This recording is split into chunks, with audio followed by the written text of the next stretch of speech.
दोस्तों, आंदोलन बाहर नहीं, आंदोलन आपके भीतर हो रहा है। आपके भीतर एक बीज है, एक संभावना है, एक ऐसी शक्ति जो अभी सोई हुई है। बीज छोटा होता है, बहुत छोटा, लेकिन उसी छोटे से बीज में पूरा जंगल छिपा होता है। एक बीज करोड़ों बीजों को जन्म दे सकता है। एक बीज धरती को हरियाली से भर सकता है, लेकिन हर बीज वृक्ष नहीं बनता। क्यों? क्योंकि केवल क्षमता होना पर्याप्त नहीं है। सुविधाएं चाहिए, सहारा चाहिए, धैर्य चाहिए, संरक्षण चाहिए और सबसे ज्यादा चाहिए सही वातावरण। ठीक वैसे ही हर मनुष्य के भीतर एक विराट संभावना छिपी है। आपके भीतर भी। आप केवल शरीर नहीं हैं, आप केवल विचार नहीं हैं, आप केवल नाम और पहचान नहीं हैं। आप एक चेतना हैं, एक ऊर्जा है, एक विस्फोट की प्रतीक्षा करती हुई संभावना। जैसे पत्थर के एक छोटे से टुकड़े में अणु छिपा होता है और जब उसका विस्फोट होता है तो अपार ऊर्जा जन्म लेती है। वैसे ही जब मनुष्य की चेतना का विस्फोट होता है तो जो ऊर्जा जन्म लेती है उसी का नाम है परमात्मा। परमात्मा बाहर कहीं नहीं है, कोई स्थान नहीं जहां उसे खोजा जाए। परमात्मा आपकी ही चेतना का पूर्ण विकसित स्वरूप है, आपका ही उच्चतम विस्फोट है। लेकिन प्रश्न है, क्या हम सच में उसे चाहते हैं या हम केवल जिज्ञासु हैं? क्योंकि जिज्ञासा और प्यास में बहुत अंतर है। जिज्ञासा केवल देखती है, प्यास खोजती है। जिज्ञासा केवल सुनती है, प्यास चल पड़ती है। जिज्ञासा मनोरंजन करती है, प्यास परिवर्तन करती है। आप यहां बैठे हैं, आप सुन रहे हैं, लेकिन क्या आप प्यासे हैं या केवल दर्शक? दर्शक रहस्य नहीं पाते, कुतूहल द्वार नहीं खोलता। इस जगत में जो भी मूल्यवान है उसके लिए मूल्य चुकाना पड़ता है और कुतूहल कोई मूल्य नहीं चुकाता, इसलिए कुतूहल कुछ भी नहीं पा सकता। ध्यान, साधना, आत्मिक जागरण ये खिलौने नहीं हैं, ये खेल नहीं हैं, ये आग है। और जो उस आग में कूदने को तैयार नहीं, वह प्रकाश नहीं पा सकता। कल्पना कीजिए, आप एक मरुस्थल में हैं, चारों ओर रेत है, सूरज तप रहा है, पानी नहीं है, गला सूख रहा है, प्यास बढ़ती जा रही है। और वह क्षण आ गया जब अगर पानी नहीं मिला तो मृत्यु निश्चित है। अब यदि कोई कहे, हम पानी देंगे लेकिन बदले में जान ले लेंगे, तो आप क्या करेंगे? आप पानी लेंगे, क्योंकि मरना तो है ही। तो प्यासे मरने से बेहतर है तृप्त होकर मर जाना। बस उसी तीव्रता की प्यास चाहिए, उसी गहराई की चाह चाहिए। जब तक आपके भीतर ऐसी मुमुक्षा पैदा नहीं होती, जब तक आपकी खोज जीवन मरण का प्रश्न नहीं बनती, तब तक बीज नहीं टूटेगा। बीज ऐसे ही नहीं टूटते, उन्हें दबाव चाहिए, उन्हें अंधकार चाहिए, उन्हें मिट्टी में दबना पड़ता है।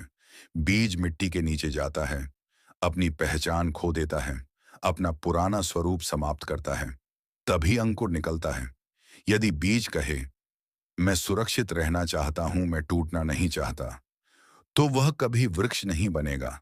सुरक्षा में जीवन नहीं है, जोखिम में जीवन है। जो टूटने को तैयार है वही खिलने को तैयार है, जो मिटने को तैयार है वही पाने को तैयार है। आपके भीतर भी एक बीज है, लेकिन क्या आप टूटने को तैयार हैं? क्या आप अपने अहंकार को छोड़ सकते हैं? क्या आप अपनी झूठी पहचान को छोड़ सकते हैं? क्या आप अपने पुराने विचारों की दीवारें गिरा सकते हैं? अगर हाँ, तो समझिए अंकुर निकलने ही वाला है। और जब वह अंकुर निकलेगा तो आप पाएंगे, आप कभी साधारण थे ही नहीं, आप सदा से असाधारण थे, बस सोए हुए थे। आपके भीतर जो ऊर्जा जन्म लेगी वह शांति होगी, वह प्रेम होगा, वह करुणा होगी। और वही परमात्मा का अनुभव है। परमात्मा कोई व्यक्ति नहीं, कोई आकृति नहीं, कोई मूर्ति नहीं। परमात्मा वह पूर्ण जागरण की अवस्था है और वह आपके भीतर प्रतीक्षा कर रहा है। अब निर्णय आपका है। क्या आप केवल सुनेंगे या जागेंगे? क्या आप केवल जिज्ञासु रहेंगे या प्यासे बनेंगे? याद रखिए, जितनी तीव्र आकांक्षा होगी उतना ही तेज विस्फोट होगा। जितनी गहरी प्यास होगी उतना ही ऊंचा अंकुर उठेगा। और जब वह अंकुर वृक्ष बनेगा तो केवल आपका जीवन नहीं बदलेगा, आपके आसपास की दुनिया भी बदल जाएगी। क्योंकि एक जागृत मनुष्य हजारों सोए हुए लोगों को जगा सकता है। तो आज से सिर्फ जानना मत, जीना शुरू करो। सिर्फ सुनना मत, अनुभव करो। सिर्फ सोचना मत, ध्यान करो। अपने भीतर के बीज को मिट्टी दो, अंधकार दो, धैर्य दो और सबसे बढ़कर प्यास दो। बाकी सब अपने आप होगा। धीमा विराम। आपके भीतर जो ऊर्जा जन्म लेने वाली है, उसी का नाम है परमात्मा। जीवन कोई समस्या नहीं है जिसे हल करना है। यह एक रहस्य है जिसे जीना है। जब तुम भागना बंद कर देते हो, तभी जीवन तुम्हारे सामने खुलता है। मेरे प्रिय आत्मन, सबसे पहले तो आपका स्वागत कहूं, इसलिए कि परमात्मा में आपकी उत्सुकता है, इसलिए कि सांसारिक जीवन के रूप में एक साधक के जीवन में प्रवेश करने की आकांक्षा है, इसलिए कि संसार के अतिरिक्त सत्य को पाने की प्यास है। सौभाग्य है उन लोगों का जो सत्य के लिए प्यासे हो सकें। बहुत लोग प्यासे होते हैं, बहुत कम लोग सत्य के लिए प्यासे हो पाते हैं। सत्य का मिलना तो बहुत बड़ा सौभाग्य है, सत्य की प्यास होना भी उतना ही बड़ा सौभाग्य है। सत्य न भी मिले तो कोई हर्ज नहीं, लेकिन सत्य की प्यास ही पैदा ना हो तो बहुत बड़ा हर्ज है। सत्य यदि न मिले तो मैंने कहा कोई हर्ज नहीं है। हमने चाहा था और हमने प्रयास किया था, हम श्रम किए थे और हमने आकांक्षा की थी, हमने संकल्प बांधा था और हमने जो हमें बन सकता था वह किया था। और यदि सत्य न मिले तो कोई हर्ज नहीं, लेकिन सत्य की प्यास ही हम में पैदा ना हो तो जीवन बहुत दुर्भाग्य से भर जाता है। और मैं आपको यह भी कहूं कि सत्य को पा लेना उतना महत्वपूर्ण नहीं है जितना सत्य के लिए ठीक अर्थ में प्यासे हो जाना है। वह भी एक आनंद है। जो क्षुद्र के लिए प्यासा होता है, वह क्षुद्र को पाकर भी आनंद उपलब्ध नहीं करता। और जो विराट के लिए प्यासा होता है, वह उसे भी पा सके तो भी आनंद से भर जाता है। इसे पुनः दोहराऊं, जो क्षुद्र के लिए आकांक्षा करे, वह अगर क्षुद्र को पा भी ले तो भी उसे कोई शांति और आनंद उपलब्ध नहीं होता है। और जो विराट की अभिलाषा से भर जाए, वह अगर विराट को उपलब्ध भी हो सके तो भी उसका जीवन आनंद से भर जाता है। जिस अर्थ में हम श्रेष्ठ की कामना करने लगते हैं, उसी अर्थ में हमारे भीतर कोई श्रेष्ठ पैदा होने लगता है। कोई परमात्मा या कोई सत्य हमारे बाहर हमें उपलब्ध नहीं होगा।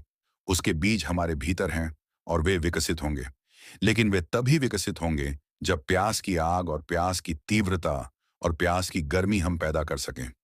मैं जितनी श्रेष्ठ की आकांक्षा करता हूं, उतने ही मेरे मन के भीतर छिपे हुए वे बीज जो विराट और श्रेष्ठ बन सकते हैं, वे कंपित होने लगते हैं और उनमें अंकुर आने की संभावना पैदा हो जाती है। जब आपके भीतर कभी यह ख्याल भी पैदा हो कि परमात्मा को पाना है, जब कभी यह ख्याल भी पैदा हो कि शांति को और सत्य को उपलब्ध करना है, तो इस बात को स्मरण रखना कि आपके भीतर कोई बीज अंकुर होने को उत्सुक हो गया है। इस बात को स्मरण रखना।